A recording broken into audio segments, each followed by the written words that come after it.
नमस्कार दोस्तों, मैं विवेक एक बार फिर से अपने YouTube channel stock trading technique पर आपका हार्दिक स्वागत करता हूं। दोस्तों, आज निफ्टी ने एक बहुत अच्छा वॉलेटाइल सेशन कह सकते हैं वो कंप्लीट किया।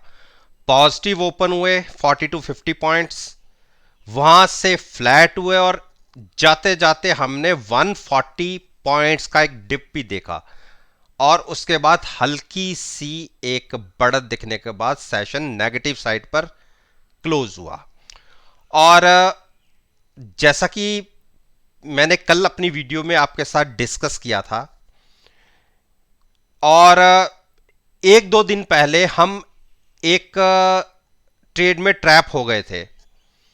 वो ट्रेड क्या था कि मैंने किस बेस के ऊपर आपसे कहा था कि अगर मेरी इस ट्रेंड लाइन को देखेंगे तो 6 बार निफ्टी 15,050 को छूकर वापस चला गया था। आप ये देखिए, यहां से वापस चला गया था। लेकिन मैंने यहां पे आपको जब ये कैंडल फॉर्मेशन हुई थी, मैंने कहा था कि हो सकता है कि हम यहां तक जाएं और फिर गिरावट दिखे। उस दिन तो मैं गलत साबित हुआ, हम खुले ऊपर और क्लोजिंग भी हमें ऊपर की मिली। और क्योंकि हमने यहां पर एक शॉर्ट पोजीशन बना ली थी, साथ में 15,050 की कॉल बाय करके हमने शॉर्ट पोजीशन बना रही थी, तो कल या परसों तक हमें उसमें नुकसान हो रहा था। कल एक गिरावट दिखी और उसके बाद आज एक बड़ी गिरावट दिखी और हमारा ट्रेड बहुत अच्छे प्रॉफिट पे कंप्लीट हुआ। तो अब यहां से क्या दिख सकता है? जैसे कि मैंने आपको कहा था कल जब हम ट्रेड कर रहे थे कि कल एसजीएक्स निफ्टी को देखते हुए मैंने कहा था कि एसजीएक्स निफ्टी 15,050 के नीचे ट्रेड कर रही थी। जब मैंने कल की वीडियो बना रहा था 15,000 के आसपास थी और ये इसका एक नीचे की सपोर्ट थी 15,050 की, और ये कहा था कि नीचे खुलेंगे और अगर 10-15 मिनट नीचे बने रहे तो एक बड़ी गिरावट आ सकती है। लेकिन आप देखिए, एसजीएक्स निफ्टी नीचे होने के बावजूद हम पॉजिटिव खुले और खुलते ही हमने 15,050 को ब्रेक किया और कंटिन्यूअस सारा दिन हम 30 से 40 पॉइंट नेगेटिव साइड पर ट्रेड होते रहे।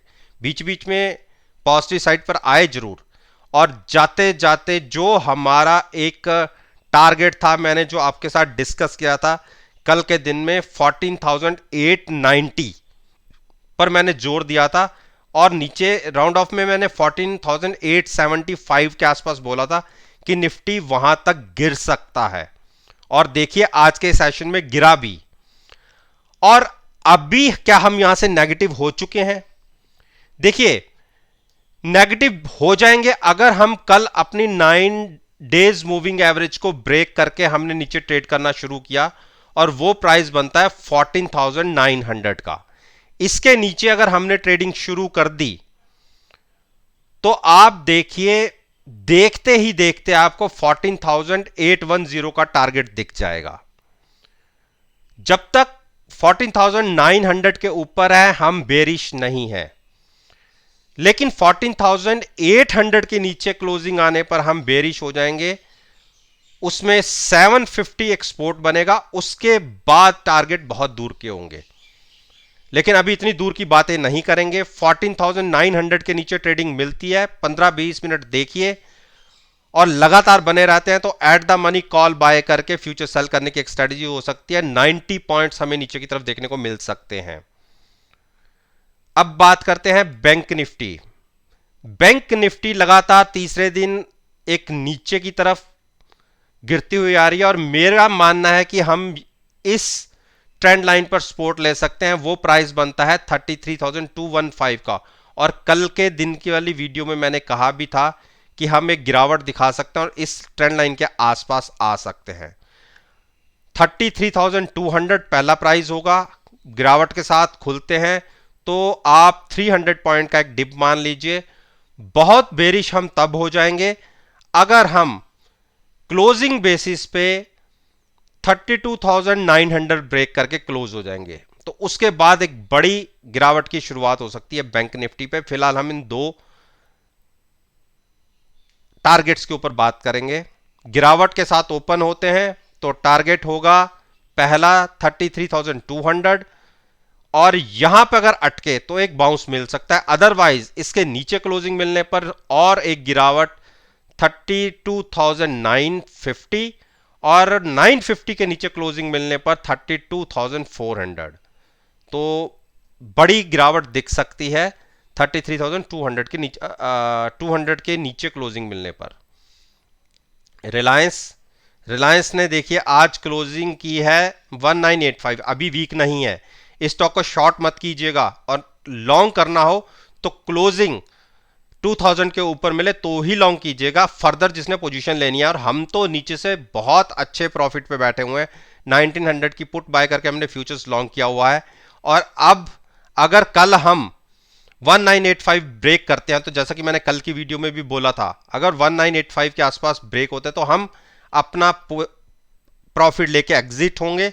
मानते हैं कि प्रॉफिट में थोड़ी गिरावट आ जाएगी, लेकिन फिर भी हमारा ट्रेड बहुत अच्छे प्रॉफिट में होगा, तो एग्जिट हो जाएंगे और गिरावट पे वेट करेंगे। अगर हमें फिर से 192025 के आसपास मिलेगा तो लॉन्ग करेंगे, अदरवाइज शॉर्ट नहीं करना। एचडीएफसी बैंक ने एक गिरावट दिखाई है, और पहले हमने 1375 से देखिए कितना बड़ा जंप देखा था, और हम 1460 पे ये टारगेट था, हम यहां से एग्जिट हो गए थे। और उसके बाद देखिए लगातार 3 दिन से एक गिरावट आ रही है, और मैंने 14850 के ऊपर जब तक था स्टॉक, मैंने कहा था कि हमें घबराना नहीं चाहिए। और उसके बाद बड़ी सपोर्ट ये 3 मूविंग एवरेजेस थी, जिसमें सबसे नीचे वाली का प्राइस बनता है 1430। इसके नीचे गिरने पर गिरावट बढ़ सकती है, 50 to 60 पॉइंट की गिरावट आ सकती है। 1430 ब्रेक होता है तो शॉर्ट पोजीशन बनाई जा सकती है, टारगेट होगा 1380 का। फ्रेश जिसने पोजीशन लेनी है लॉन्ग साइड पर, वो अवॉइड कर दे। इंडस बैंक, देखिए इंडस बैंक ने बढ़त दिखाई, मैं इस स्टॉक को अब आउट परफॉर्म करता हुआ देख रहा हूं। देखिए मार्केट में गिरावट आई, ऊपर से ये स्टॉक भी गिरा, लेकिन इतनी गिरावट नहीं आई। हल्की सी भी पॉजिटिव न्यूज इस स्टॉक को 1000 इजीली आप अगला टारगेट 1000 देखेंगे, और 1000 के ऊपर की क्लोजिंग 1070 तक। तो 940 तक जब तक बना हुआ है, 950 और नीचे 920 तक, ये जोन ऐसे हैं कि यहां पे थोड़ा कंसोलिडेशन चलेगा, और वीक ये स्टॉक होगा 920 के नीचे, तो जिसकी संभावनाएं मुझे अभी 5% भी नहीं लगती।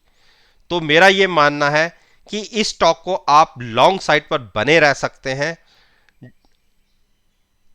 अगर स्टॉप लॉस के साथ ही ट्रेड करना चाहते हैं तो 940 और 950 के बीच में जो भी आप स्टॉप लॉस पसंद करते हैं उसको लेकर आप लॉन्ग में जा सकते हैं। पहला टारगेट 1000, और उसके बाद बड़ा टारगेट मेरे हिसाब से 170 का है।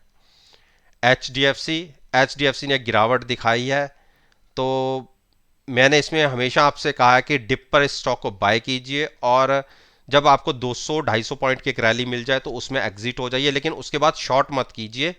उसके बाद फिर गिरे तो फिर आप लीजिए, और ये सिलसिला देखिए आपका पिछले अप्रैल से चल रहा है।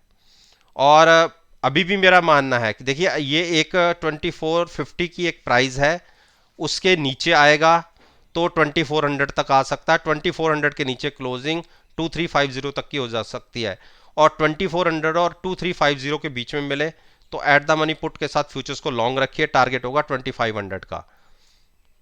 कोटक महिंद्रा बैंक में मैंने आपको क्या बोला था कि अगर 1700 के आसपास मिले तो आप लॉन्ग के जा सकते हैं, जो रिटेल इन्वेस्टर्स हैं जिनको डिप पर बाइंग करनी है, और स्विंग ट्रेडर्स और शॉर्ट करने वालों को बिल्कुल मैंने बोला था कि अगर नीचे खुलता है तो आप शॉर्ट कर सकते हैं 1700 के टारगेट के लिए। 1700 से नीचे मैं स्टॉक को नहीं देख रहा। 1700 पे शॉर्ट वाले भी अपनी पोजीशन एग्जिट कर लें, मैं ट्रेडर्स की बात कर रहा हूं। बाकी रिटेल इन्वेस्टर्स को तो मैं कहता ही आया हूं कि पहले यहां भी कहा था कि डिप पर बाइंग करके ही चलिए, पुट को बाय कीजिए, फ्यूचर्स को लॉन्ग रखिए, और लिमिटेड रिस्क और मैक्सिमम रिवॉर्ड की एक स्ट्रेटजी होगी। अगर ये स्टॉक 1760 क्रॉस करता है तो एक हर्डल दिख सकती है 1790 तक, उसके बाद इसमें बहुत तेज तेजी संभव है। 620 आईसीआईसीआई 616 के आसपास इसको एक सपोर्ट मिलेगी, वो ब्रेक होती है तो आप 595 और 600 के बीच में इसको लॉन्ग कीजिएगा। तो एक बड़ी गिरावट 615 क्रॉस करते ही 15 पॉइंट्स की एक गिरावट दिख सकती है, लेकिन उस गिरावट को आपने शॉर्ट की तरफ से ट्रेड नहीं लेना। आपने 600 और 590 के बीच में अगर ये स्टॉक मिले तो आपने लॉन्ग करना है, साथ में पुट बाय करनी है, फ्यूचर्स को लॉन्ग करना है। एक्सिस बैंक ने गिरावट दर्ज की है और एक बेयरिश क्रॉसओवर की पॉसिबिलिटी बन रही है। अगर स्टॉक नीचे की तरफ 700 ब्रेक करता है तो शॉर्ट की पोजीशन ली जा सकती है 680 के टारगेट के लिए। बाकी जिन्होंने पोजीशन नहीं लेनी है लॉन्ग साइड पर, वो थोड़ा सा वेट करें। स्टेट बैंक ऑफ इंडिया ने एक बुलिश डोजी क्रिएट किया है और इसके रिजल्ट्स भी हैं। देखिए, रिजल्ट्स के ऊपर अगर आप ट्रेड लेंगे तो हो सकता है कि इसमें एक बुल रन अप देखने को मिले, क्योंकि पॉसिबिलिटी बन सकती है कि एसबीआई के रिजल्ट्स अच्छा है। मुझे नहीं पता कि कैसे रिजल्ट्स आए हैं, कैसे नहीं आए, लेकिन 388 के आसपास ट्रेड कर रहा है और हमारी जो पोजीशन 353 के आसपास से लॉन्ग साइड पर बनी हुई है। अगर हमें एक ऊपर की तरफ मूव मिल जाती है तो हम अपना प्रॉफिट लेके एग्जिट हो जाएंगे और नीचे हम स्टॉप लॉस लगाएंगे 380 का। स्टॉप लॉस का मतलब होता है कि हम अपने पोजीशन स्केयर ऑफ करने के लिए 380 के आसपास का प्राइस लगा देंगे और अगर हिट हो गया तो ठीक, अदरवाइज अपनी पोजीशन को 400 तक हम होल्ड करेंगे। बाकी रिजल्ट्स को देखते हुए मैं नई पोजीशन बनाने के लिए थोड़ा सा अवॉइड करूंगा जिसने नई पोजीशन लेनी है।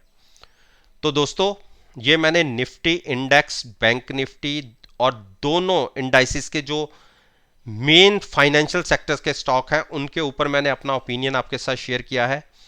और मेरा ये मानना है कि अगर मेरी इस वीडियो को आप कल के सेशन यानी 21 मई के सेशन के साथ एनालाइज करेंगे, यकीन मानिएगा आपको बहुत अच्छे पॉजिटिव रिजल्ट्स देखने को मिलेंगे। अगर आप समझते हैं कि इस वीडियो से आपको कोई इंफॉर्मेशन मिली है और मेरी पास्ट परफॉर्मेंस को भी आप एनालाइज करना चाहते हैं, मेरे यूट्यूब पर आइए, प्लेलिस्ट को देखिए और कोई भी वीडियो आप उठा के उसको नेक्स्ट सेशन के साथ एनालाइज कर लीजिएगा और जो डाटा होता है वो सारा का सारा एनएसए की साइट पर आपको मिल जाएगा। प्राइसेस का कहां स्टॉक गया, कहां सपोर्ट मिली, आप एनालाइज करके देखिए, यकीन मानिए आप मायूस नहीं होंगे। वीडियो अच्छी लगी हो तो लाइक कीजिएगा, मेरे साथ मेरे YouTube चैनल पर जुड़िए, सब्सक्राइब कीजिए और साथ में बेल आइकन का बटन प्रेस करना मत भूलिएगा। इस बात के साथ मैं आपसे विदा लेता हूं और एक नई वीडियो के साथ फिर से आपके सामने आऊंगा।